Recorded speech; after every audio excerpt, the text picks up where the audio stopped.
Now, if you'll recall last week, we went over Babylon, and Babylon is in Mesopotamia.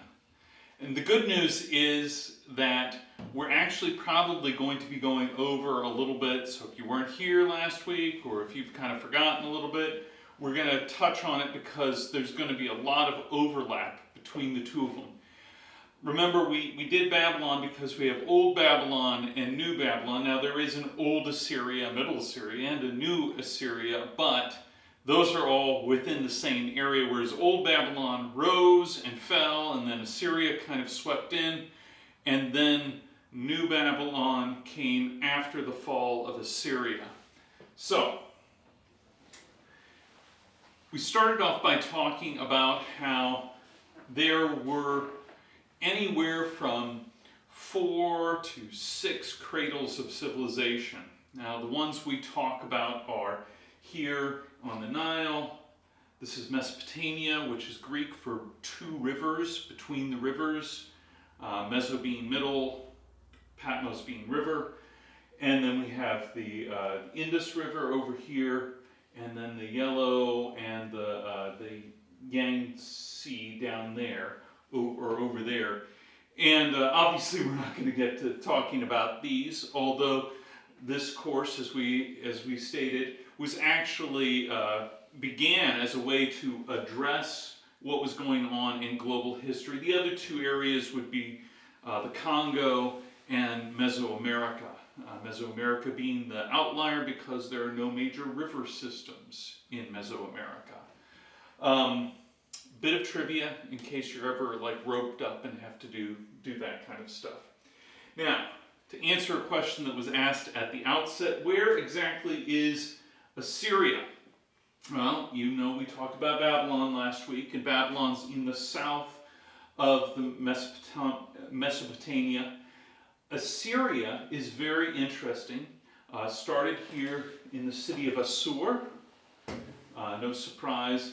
It grew a little bit, and then by the end had become a major empire.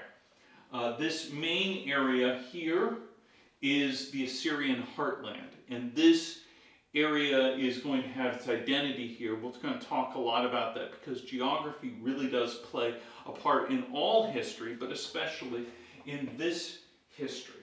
Now, we like to break it down, and I try and break it down in a similar way each week. Guide to Assyria, here we start off talking about the land, the rulers, the conquest, the religion, and then finally, what does the Bible have to tell us about this? So after we've kind of covered how the Assyrians would have seen the world, then we kind of are able to understand, okay, now what's their interaction going to be with the biblical texts? So let's keep moving on. The land of Assyria. Now, this is one artist's rendition of Nineveh many, many years later.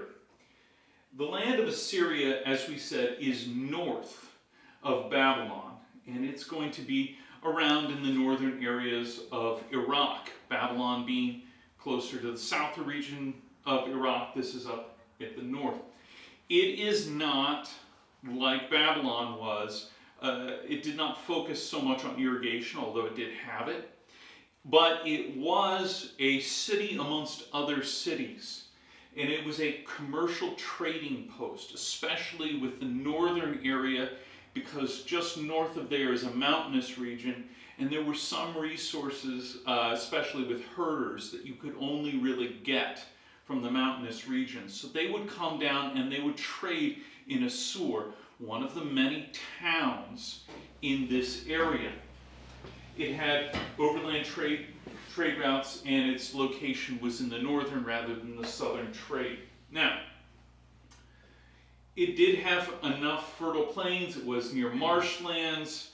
It was on the fringe of the desert areas. You can see all this. And I keep reiterating this. There were a lot of cities, and this will play a part in its early stages. Now, for those of you who took ancient history, if you were like me, the one thing you heard about the Assyrians were they were the most warlike and bloodthirsty people of the ancient world. And one would assume that this started off in the beginning, but the old Assyrian time, this is before really the rise of the city as an empire or a kingdom even, as a city amongst cities, it was only focused on trade and was actually pretty pacific when compared to a lot of the other empires that we're studying. And so one of the most interesting questions is, how did it go from being a trade-oriented, deal-making city into a powerful, warlike people? And that's something we'll kind of be discussing, because that change in mindset really does help us to understand the biblical view of it. But here, as a city amongst cities, they have to get along with the other cities. And in fact, at this time, early in their stages, they're actually controlled by other empires, especially a group called the Hurrians, as well as the Hittites that they fight. They're frequently overrun, trade being the center. Okay, so eventually what happens is this area faces constant collapses. And as we know, being here, if you have a bad harvest, here you have a bad harvest, and it's not a pleasant year, but you'll survive. 100 years ago, you have a bad harvest, and things are going to get tight. 500 years ago, you may die. And before that, you could have total civilization collapse with a bad harvest. And that's really what happens in Mesopotamia. Plus, as we talked about last week, Mesopotamia is a flat area. It is a crossroads of many civilizations.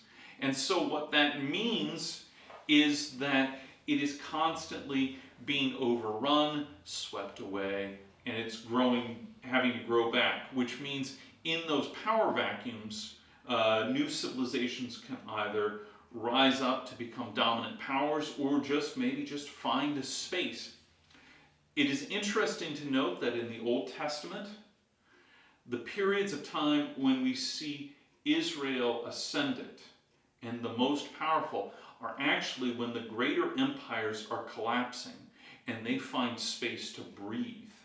That's really when those times are arising. They're not when they are shrinking or contracting or facing catastrophe, is actually when you have a dominant power that's reasserting itself in their area.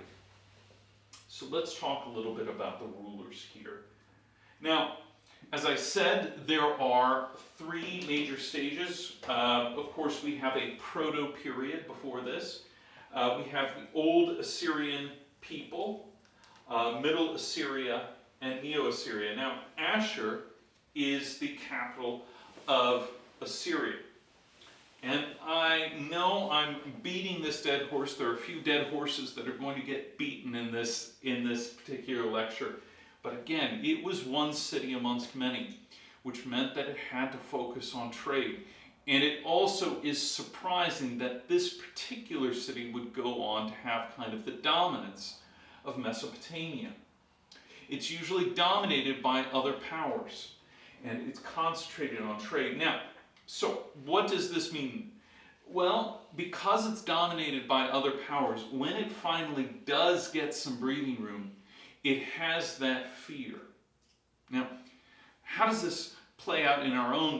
Can we find corollaries in our own time? Well, yes, we can.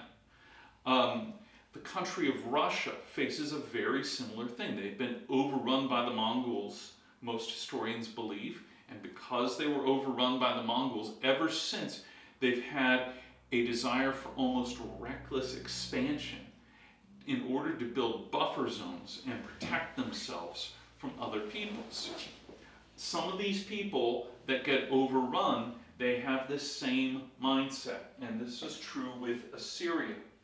So the king is also, it's an interesting perspective, the king of Assyria was not really considered king in the same way that the king of Egypt was considered the king, or the king of Babylon was considered a king, as an emissary or even as a demigod himself. Instead, he was a servant of Assur.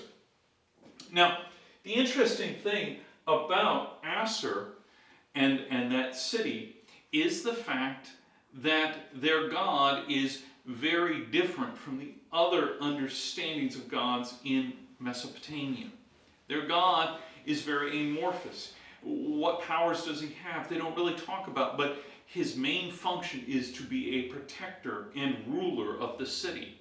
And that's a very interesting thing when we compare that with both Babylon and with Egypt, because the king isn't supposed to have power in his own right, but rather the king has power as a steward enacting Assur's rule there in the kingdom.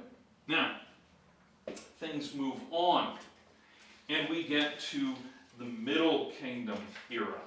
Let me see if I can get this here. Now, we have three major kings that we list. There are, of course, many more than this. And I'm going to read here. The first one, we talked about how Assyria was always being overrun by other areas. And this first king, Ashur-uballit the first, he led a rebellion and managed to free them from the Mitanni people, who are mostly lost to history. We have a lot of these groups that are going to rise and fall, and I'm sure there are people who are focused on these civilizations. I'm sure they were very important in their day, but for our talk, I really don't know too much about the Mitanni people, except that they faced a collapse and then they were pushed out. And then Adad-nirari, he is the first king to actually march against what's left of the Mitannis, and he starts to actually take over their land. And then we end up with this last person here, Shalmaneser the first, who further intensified the Assyrian kingdoms, and he is the one who annexed the lands from the Mitanni kingdom and put them under the control of viceroys for Assyria. Now, what's happened here? Well, I probably should have just said, this one rebels, this one starts to kind of push back, and this one finishes the job in taking over the kingdom that ruled them, and now they're in charge of that, and things are now starting to work towards becoming a kingdom or an empire. And many scholars believe that Assyria is the first empire. Of course, how you define empires means that it could be later, it could be first, but the main idea is the fact that Assyria has a powerful ruler who delegates control for different areas. And those different areas aren't necessarily under his direct control, but through different ways they exert control over these areas. Now we get into these next groups of people. This gentleman, this next person, he leads Assyria to have its greatest extent. He defeats the Hittites in battle, who were a major power. Tilgath-Pileser the first, it's not supposed to be confused with Tilgath-Pileser the third. He leads to a resurgence after they've fallen down, and then finally we get to the last of everything. By the way, Tilgath-Pileser the first, he leads an expedition all the way to the Mediterranean. And then what ends up happening is that Ashur-dan II is really the last of the kings of the Middle Assyrian Empire. Afterwards, it falls into a bit of decline.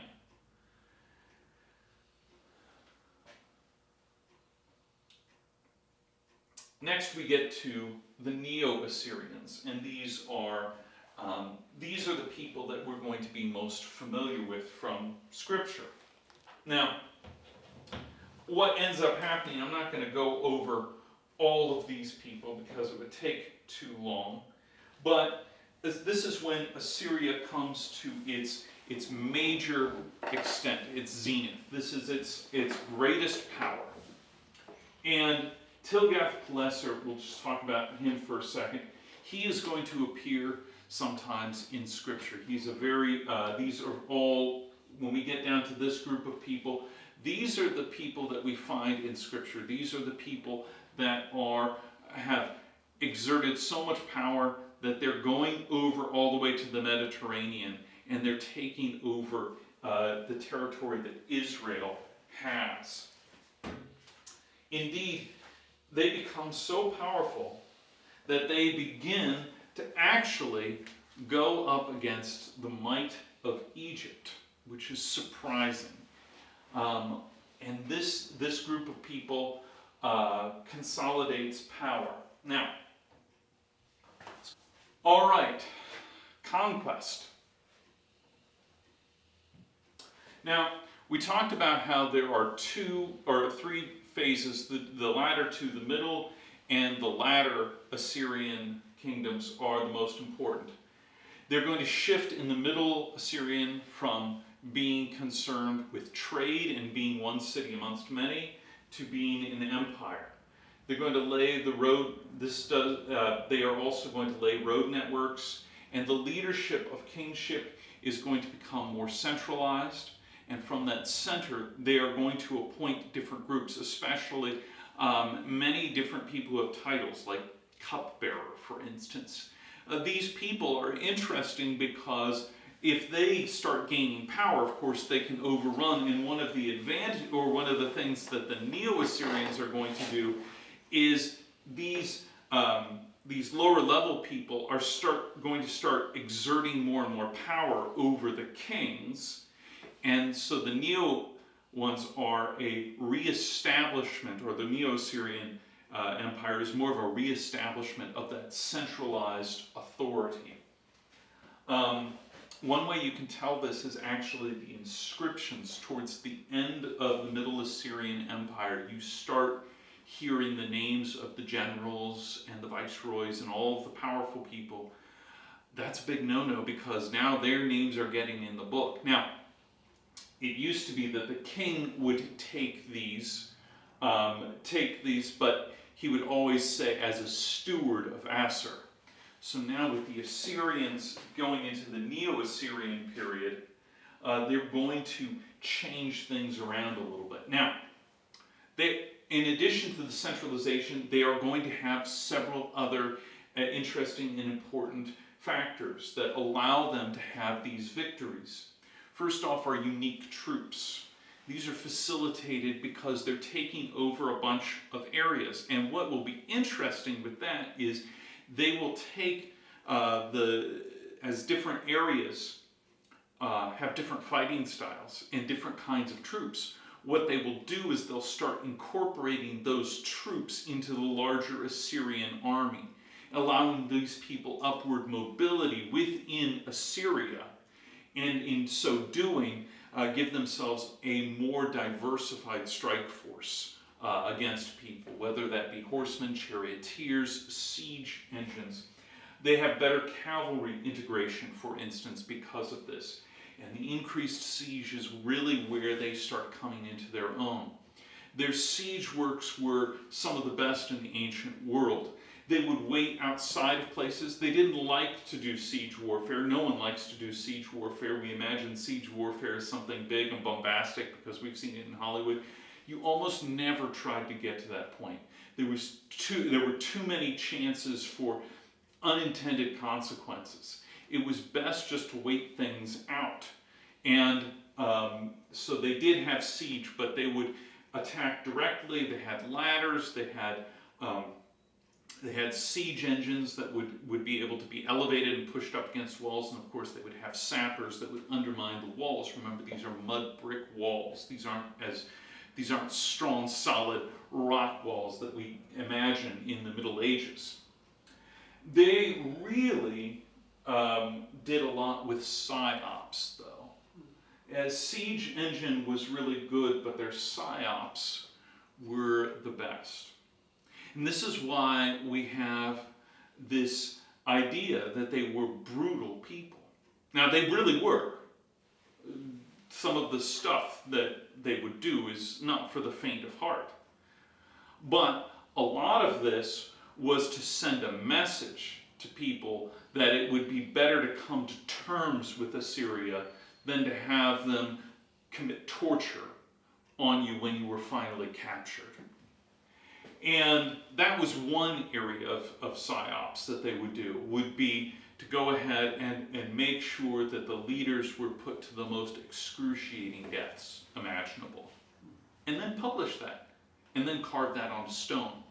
Which is why, not knowing as much as we did, because we only really started studying Assyria, what we call Assyriology, in the past 150, 200 years, what we find is only the stoneworks and the recordings from their enemies. And that's how they've got the reputation that they had. Were they more violent than their neighbors?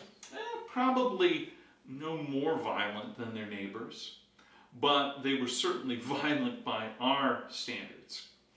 The other psyop that they would perform, and this is crucial, is the moving around of populations. Now, these were not depopulations. These were not forced marches. This was not trying to move one group away from an area on purpose. Instead, it was a very complicated logistical feat that they did. And contrary to what we might think of it, by comparison to these forced marches that come to mind, they did actually care for the people that they were resettling in areas. So, why did they do that? Well, I'm going to get ahead of myself a little bit, but this is one of the most important aspects of Assyria, and it's also why they had such a strong empire for so long. They understood two things about this. First off, you didn't want people connected to their land because they'd fight for their land.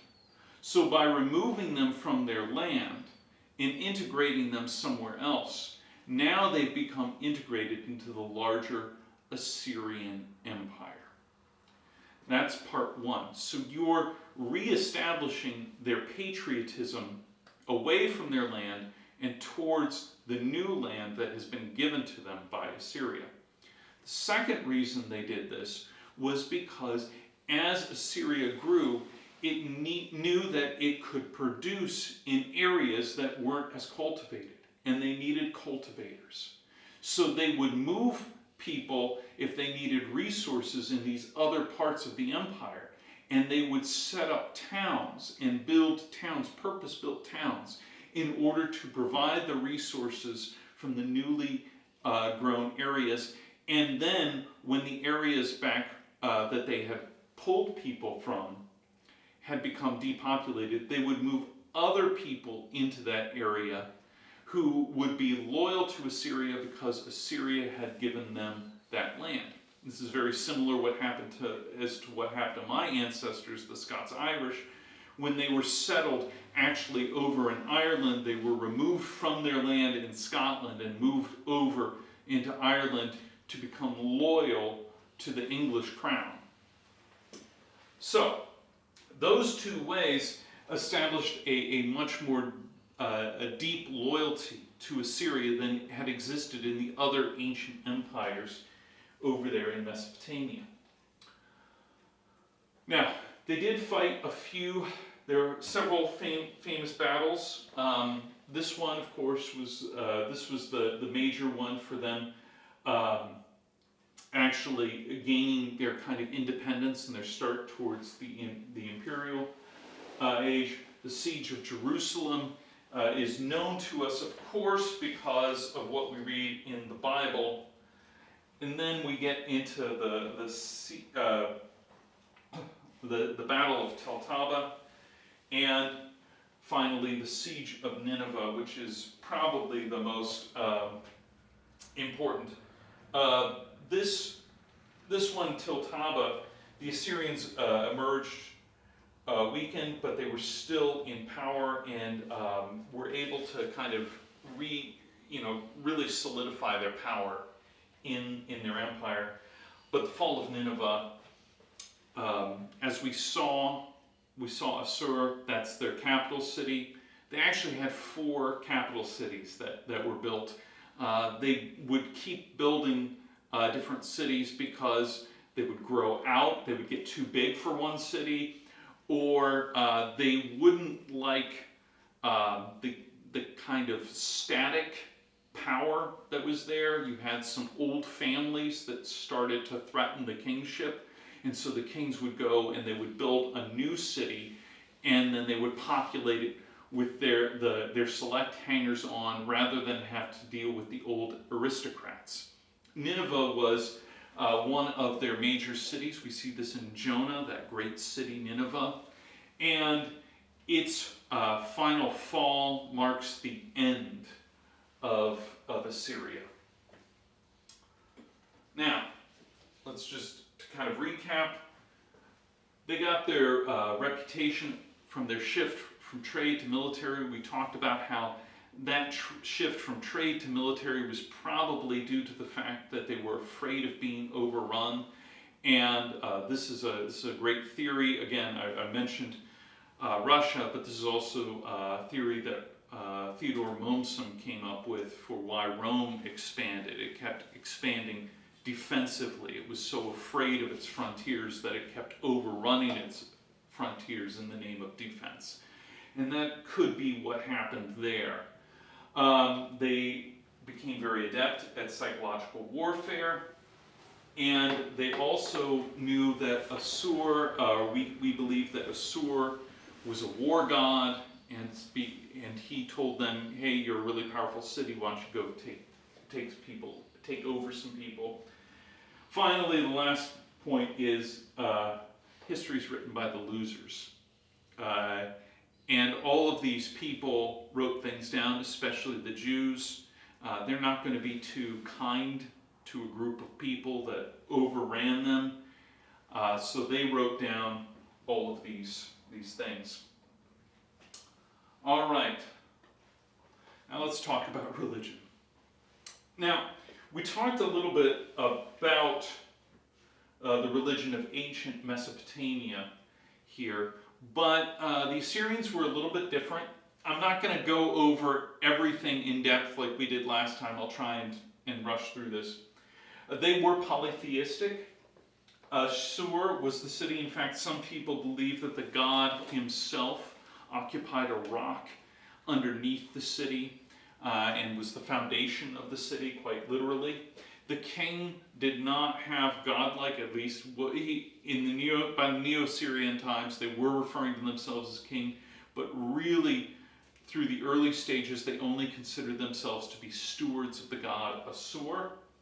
They were syncretistic. Now, just as the Babylonians were syncretistic and polytheistic, these guys cranked that up to 11. They didn't really care what you believed as long as you were loyal to the state of Assyria, which is fascinating. This is one of the reasons why people give for Rome being so successful, was the fact that it was good at incorporating other gods, other beliefs into its pantheon, and thus incorporating the peoples of those gods into its empire.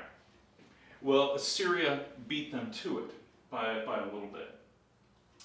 And then they also believed that the gods did intervene on their behalf. Now, I have listed, if you're bored, a few of the gods from the ancient Mesopotamian region. You do not need to know these people. This is just something that I've actually copied from last week. We can talk a little bit about the Numa Elish, which was the creation myth that the Babylonians believed. Well, the Assyrians believed it too. They believed that there was a god of chaos, and she was angry because her kids killed her husband, their father, and so she started wreaking havoc. And so then Marduk comes in and he slashes up the chaos god Tiamat, and with her body he creates the world and everything that lives on it. And then, of course, the Epic of Gilgamesh. Also, it's the same story that the Babylonians believed. The lessons of Gilgamesh. being a tyrannical king, but through friendship with this chaos-created character, Enkidu, he and Enkidu go on a lot of adventures, and then Enkidu dies. Gilgamesh gets scared, he goes looking for immortality, and then he accepts his mortality being human. And the lessons, of course, are balanced between order and that immortality is out of reach for mortals. Loss and life are, loss of friends and loss of life are going to happen in this life. Now, all of this is something that the Assyrians would have come to believe as well. And it's built on the chaotic area that was Mesopotamia, which was very different from the Nile, with its peaceful and very stable seasonal ebbs and flows. You knew what to do. So, there you didn't know when enemies or a great storm was going to come in and just wipe everything away and wipe away your harvest. So it was a lot more chaotic, and so the ancient Near East, their view was not so much kind of the balance that the Egyptians had, but this balance between chaos and the little bit of order that humanity could hope to achieve. That is, of course, something that plays into not just the Babylonians, but also the Assyrians' view. And from one point of view, the kind of harsh methods that the Assyrians use in order to subjugate people could actually be seen as a way of trying to bring order into the chaos of life. All right, so the Bible. What does the Bible have to say about these Assyrians? Well, the Bible mentions Assyria in the Old Testament. First off, we see Genesis. Here in Genesis, we have the founding of Nineveh. And then in 2 Kings, we see these deal with the conquest of Jerusalem. Isaiah 10 talks about Assyria being a tool for God's judgment against Israel. And Jonah being that wonderful, I would say Jonah is a satire. Everything is so cartoonishly over the top in Jonah that it is just this wonderful story about how God can pursue even the worst people. Finally, you get Micah, and Micah anticipates the fall. Now,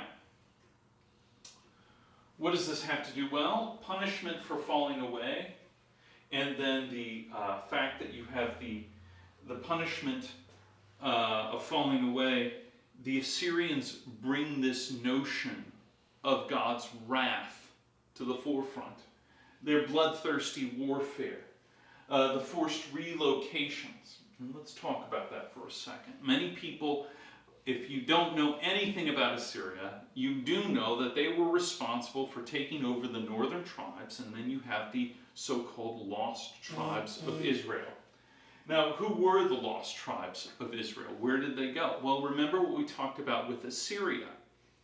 Assyria would relocate people, and those people would become loyal to Assyria. Now, we see this in our own day. People get relocated, and they become loyal to whatever kind of culture that they find themselves in. And so most people, there are a lot of fringe notions that these lost tribes became this group of people or that group of people. And every time we discover a new group of people, we're sure we found the lost tribes of Israel. But what actually probably happened was a lot more boring and a lot more understandable, which is that they just sort of fell away and fell into the faith of the people around them and the polytheistic culture around them. Now,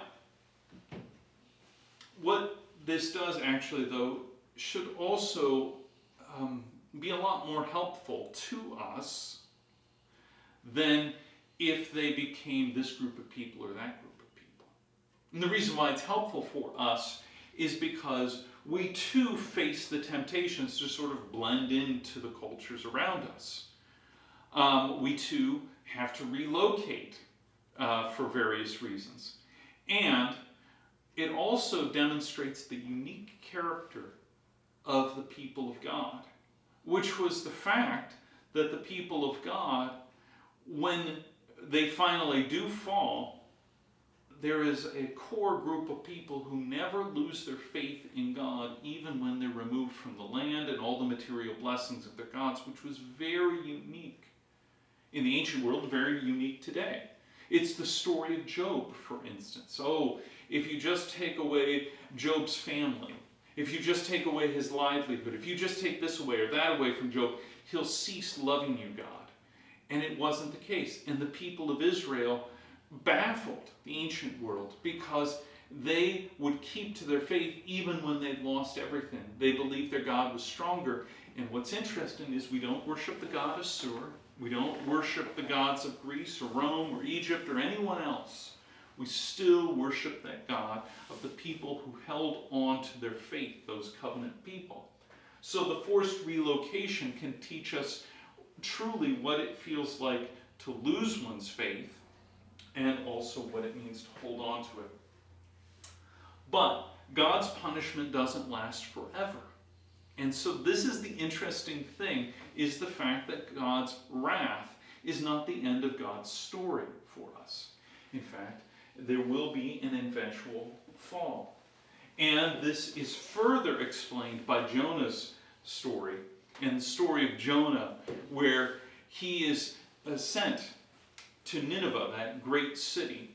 And Jonah, this man of God, this prophet who's been called directly from God, runs away as fast as he can in the other direction, grabs a ship with a bunch of Gentiles, heading for the ends of the earth, only to be pursued by God, who is intent on using this person to proclaim his grace to these people who don't deserve it. When this prophet, who rejects him, falls away and is finally spat back up on land after being dead for 3 days, he goes and proclaims the gospel, which probably is another reason why Jesus decided to use the sign of Jonah. Left for dead, comes out, proclaims the gospel to people who don't deserve to hear it. Jonah's message of repentance is interesting because it's all wrath and no grace, and yet the people put things together and they figure out, no, God's wrath can't last forever. So who knows, maybe if we humble ourselves before God, he will relent, and sure enough he does. Jonah doesn't understand the gospel, and neither do the Ninevites. God is the only one who understands grace in the story. And yet, God finds that to be enough. And so even as all of the enemies of Israel will fall, God's grace is at the end of the story, beyond the wrath and beyond the powers of this world. And so that is really what we have to talk about here with Assyria. One more thing I almost forgot. We need to talk about how the Old Testament would have viewed Assyria.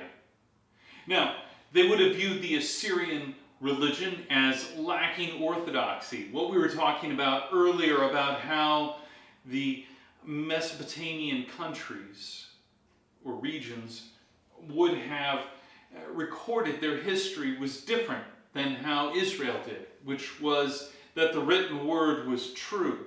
It weren't just fables that were passed down from generation to generation per se, but rather that the written word contained that truth, and something that we hold to today, where we consider it more true, more real, more verifiable if it's written down. They would also have not agreed with their polytheism, even though Assur was the god of Assyria. He was not. He was a god amongst other gods, and he was the god of that city. They would have said, well, that god over there is the god of that city.